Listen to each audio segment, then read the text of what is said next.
आइए प्यारे बच्चों, नमस्कार। आपका स्वागत है स्टडी पॉइंट 33 यूट्यूब चैनल पर। मैं तेज प्रताप सिंह आपका हार्दिक स्वागत करता हूं। आइए प्यारे बच्चों, आपने अभी तक कंटिन्यूटी और लिमिट के बारे में पढ़ा था। तो जैसा कि पिछले वीडियो में हमने आपको कंटिन्यूटी चेक करना बताया है, और जैसे ही आपने ये सीखा कि कंटिन्यूटी मतलब फंक्शन कंटिन्यूअस है या नहीं है, ठीक है। तो अगर कंटिन्यूअस नहीं है तो इसका मतलब वो डिसकंटिन्यूअस है। तो अब हम अध्ययन करने वाले हैं काइंड्स ऑफ डिसकंटिन्यूटी का। काइंड्स ऑफ डिसकंटिन्यूटी, तो इसमें सबसे पहला पॉइंट आपका आता है रिमूवेबल डिसकंटिन्यूटी या और ऑर्डिनरी डिसकंटिन्यूटी। मतलब जो फर्स्ट टाइप है, फर्स्ट काइंड है, वो रिमूवेबल डिसकंटिन्यूटी का है, या इसका दूसरा नाम है ऑर्डिनरी डिसकंटिन्यूटी। तो ये किस टाइप का फंक्शन होगा? A function f is said to have removable discontinuity at a point x is equal to a if limit x tends to a fx exists but not equal to fa, यानी functional value के बराबर नहीं होगी। इसका मतलब ये हुआ कि फंक्शन हमारा जो भी दिया गया है उसकी लिमिट तो एग्जिस्ट होगी, बट फंक्शनल वैल्यू के बराबर नहीं होगा वो मान, ठीक है। क्योंकि इससे पहले हमने कंटिन्यूटी में ये पढ़ा था कि जो left hand limit, right hand limit और फंक्शनल वैल्यू अगर तीनों आपके बराबर पॉइंट आते हैं तभी हम कह सकते हैं कि फंक्शन आपका कंटिन्यूअस है, ठीक है। तो अब जो फर्स्ट डिसकंटिन्यूटी है वो ये हुई कि लिमिट, यानी कि ये राइट हैंड लिमिट हो गई equal to left hand limit does not equal to f a, यानी फंक्शनल वैल्यू के बराबर नहीं है, ठीक है। तो इस प्रकार की डिसकंटिन्यूटी को रिमूव किया जा सकता है, ठीक है। तो इस लिमिट के द्वारा रिमूव किया जा सकता है, तो इसकी जो फंक्शन हमें प्राप्त होगा वो कंटिन्यूअस हो जाएगा, ठीक है। तो इसके लिए इस डेफिनेशन को थोड़ा सा याद रखना होगा कि removable discontinuity right hand limit equal to left hand limit does not equal to functional value. तो ये हो गया आपका रिमूवेबल डिसकंटिन्यूटी। इसके बाद में सेकंड काइंड आपका दिया गया है कि discontinuity of the first kind. अब फर्स्ट काइंड में क्या होगा? जैसे अभी तक आपने क्या देखा है रिमूवेबल में कि जो लिमिट्स है वो तो एग्जिस्ट है बट फंक्शनल वैल्यू के बराबर नहीं है। अब क्या होगा कि इसमें से जो फंक्शन होगा आपका, उसकी जो discontinuity of the first kind कब कहलाएगी कि अगर लिमिट्स जो हैं वो आपकी बोथ एग्जिस्ट होंगी, अलग अलग, लेकिन इक्वल नहीं होंगी, ठीक है। और अगर इक्वल नहीं है तो फिर फंक्शन तो डिसकंटिन्यूट हो गया। तो अब अच्छा, आपका दूसरा काइंड आता है कि discontinuity of the first kind,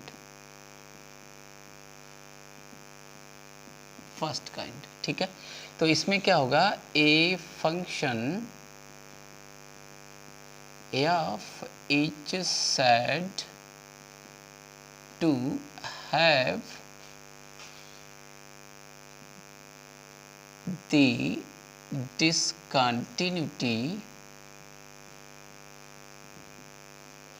discontinuity of the first kind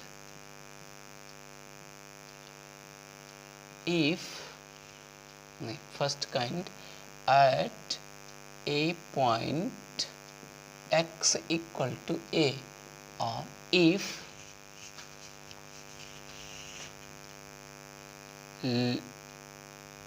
limits are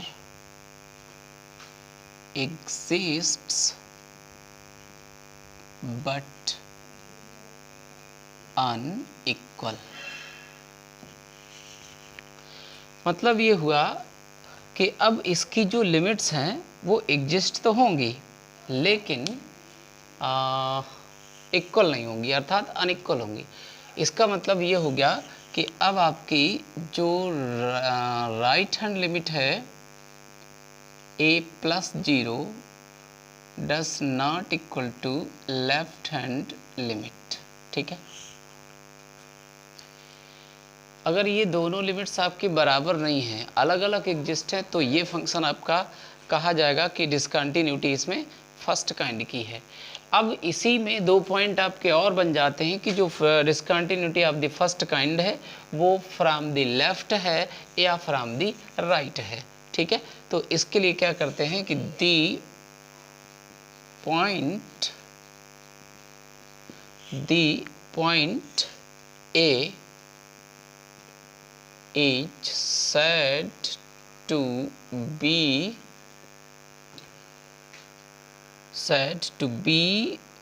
a point of discontinuity, a point of discontinuity, a point of discontinuity of the first kind,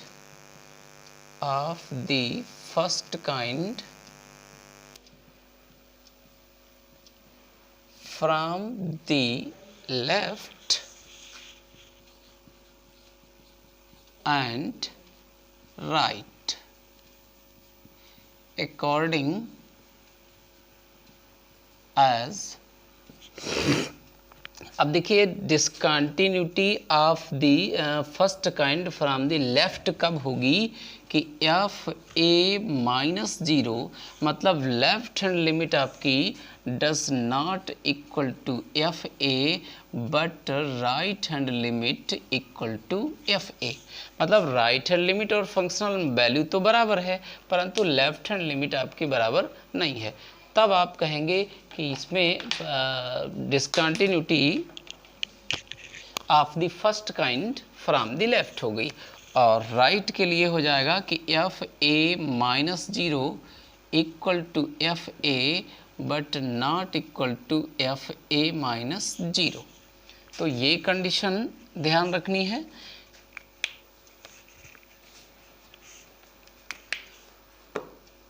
इस प्रकार से आपका discontinuity of the first kind होगा। अब आता है discontinuity of the second kind. अच्छा, इसको हटा देते हैं। तो प्यारे बच्चों ध्यान रखना है, इन डेफिनेशंस के थ्रू ही आप फंक्शन को पहचान पाएंगे कि इसमें किस टाइप की डिसकंटिन्यूटी है। तो अगर आप इस चैनल को पहली बार देख रहे हैं, इस वीडियो को पहली बार वॉच कर रहे हैं, तो इसको सब्सक्राइब ज़रूर कर लें और शेयर भी कर दें, क्योंकि आपके इष्ट मित्रों तक तभी पहुंच पाएगा ये इम्पोर्टेंट टॉपिक जब आप इसको शेयर कर देंगे। तो discontinuity of the second kind की बात करते हैं। Discontinuity of the second kind, ठीक है। अब सेकंड काइंड में क्या होगा, फंक्शन की जो डिसकंटिन्यूटी है वो सेकंड काइंड की तब होगी जब इसमें कोई भी लिमिट एग्जिस्ट नहीं होगी। यानी कि लिखेंगे a function F is said to have discontinuity of the second kind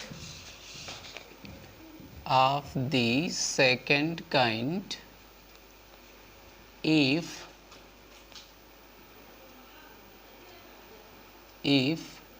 f a plus 0 and f a minus 0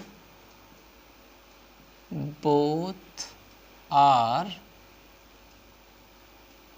not exist। यानी कि इनमें से कोई भी लिमिट आपकी एग्जिस्ट नहीं होगी। बोथ आर की जगह पे आप ऐसा लिख सकते हैं नन ऑफ लिमिट्स, यानी कि नन ऑफ एग्जिस्ट्स, यानी इनमें से कोई भी लिमिट आपकी एग्जिस्ट नहीं होगी। तब आप इसमें कहेंगे कि जो फंक्शन है हमारा वो उसमें डिसकंटिन्यूटी सेकंड काइंड की होगी, ठीक है। अब इसको डिफाइन कैसे करते हैं देखिए ज़रा। कि लिमिट जो इसमें अब चूंकि राइट हैंड लिमिट है या फिर a+0, ये भी आपकी डज नॉट एग्जिस्ट होगी, और fa-0 ये भी आपकी डज नॉट एग्जिस्ट होगी। ठीक है, मतलब ना तो राइट हैंड लिमिट एग्जिस्ट है और ना ही लेफ्ट हैंड लिमिट एग्जिस्ट है। तब क्या होगा कि इस फंक्शन की जो डिसकंटिन्यूटी है वो सेकंड काइंड की होगी। ठीक है, तो इतना ध्यान रखेंगे।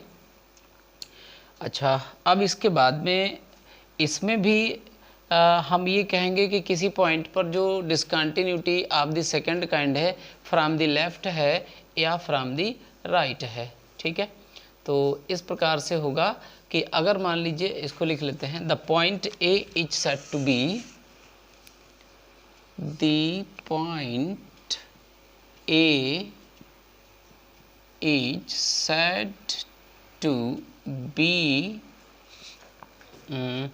क्या कहेंगे इसको, said to be a point of discontinuity, a point of discontinuity, a point of discontinuity of the second kind, of the second kind from the left and from the right, kind from the left and from the right according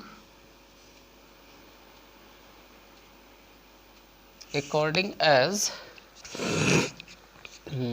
a point of discontinuity of the second kind from the left and from the right according as f a-0 and f a+0। f a-0 का मतलब है left hand limit और f a+0 का मतलब है right hand limit, does not exist, does not exist. ठीक है, तो इस प्रकार से ये आपका discontinuity of the second kind हो गया। इसके बाद में एक टाइप आपका और है मिक्स डिसकंटिन्यूटी, तो ये होगा आपका तीसरा पॉइंट, यानी discontinuity of the second kind. तो अब है फोर्थ पॉइंट, यानी फोर्थ टाइप आपका है, ये है मिक्स डिसकंटिन्यूटी का। और मिक्स डिसकंटिन्यूटी में क्या होगा, जैसा कि उसका नाम भी है मिक्स डिसकंटिन्यूटी, है ना, तो इसमें एक लिमिट आपकी एग्जिस्ट होगी और दूसरी एग्जिस्ट नहीं होगी। मतलब एक तरफ से फंक्शन कंटिन्यूअस है और दूसरी तरफ से उसकी लिमिट ही नहीं है, ठीक है, एग्जिस्ट ही नहीं है, तो फिर उसको कहा जाता है मिक्स डिसकंटिन्यूटी। ठीक है,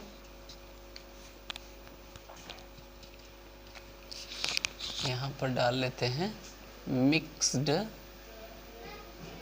डिसकंटिन्यूटी, मिक्स डिसकंटिन्यूटी यानी कि a function F is said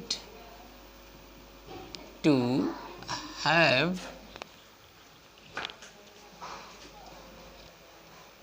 mixed discontinuity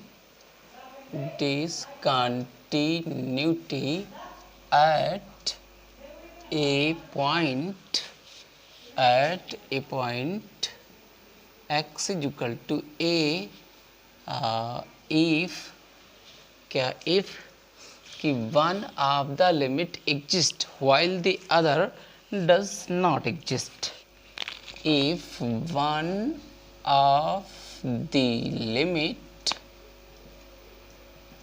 exist while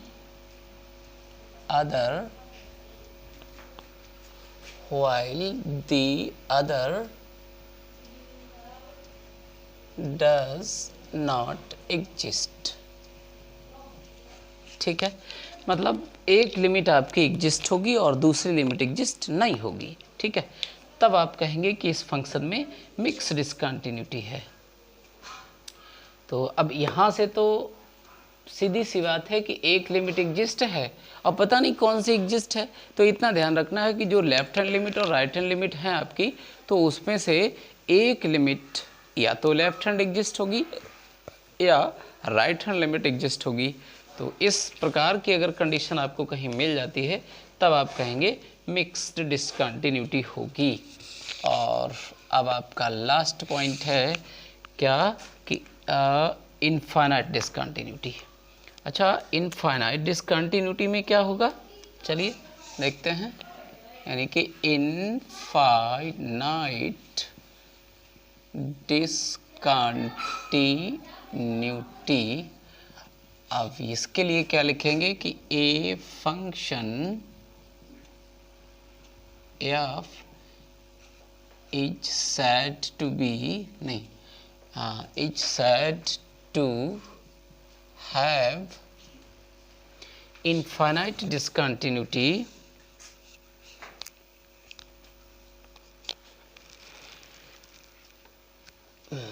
have an infinite discontinuity, have infinite discontinuity at a point A, at a point x equal to A, if क्या होगा, if either or both of the limits, यानी कि लिख देंगे either or both the limits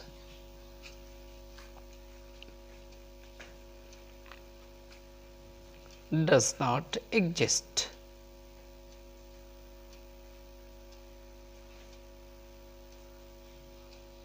क्या लिखा, both the limits, यानी कि f a plus zero and f a minus zero are plus infinite और माइनस इनफाइनाइट। जैसा कि अभी आपने देखा है, इसकी डेफिनेशन में लिखा हुआ है कि function if is said to have an infinite discontinuity at a point x is equal to a if either or both the limits f a plus zero and a minus zero are plus infinite or minus infinite. यानी कि इसकी जो limits होंगी वो उस दिए हुए खास पॉइंट पर इनफाइनाइट होगी, या तो प्लस इनफाइनाइट होगी या माइनस इनफाइनाइट होगी। माने कुल मिलाकर के अगर किसी पॉइंट पर किसी फंक्शन की लिमिट आपको इनफाइनाइट मिल जाती है तो हम कह देंगे कि उस फंक्शन की जो डिसकंटिन्यूटी है वो इनफाइनाइट डिसकंटिन्यूटी है। तो प्यारे बच्चों, ये रहा काइंड्स ऑफ डिसकंटिन्यूटी, और इसके बाद हम इनसे रिलेटेड कुछ प्रॉब्लम्स का अध्ययन करेंगे और नेक्स्ट वीडियो में। तब तक के लिए इन डेफिनेशंस को लर्न करें और इनको सीखें, इन पर थोड़ा सा ध्यान दें, और थैंक यू। देखते हैं नेक्स्ट वीडियो में इसके कुछ एप्लीकेशंस।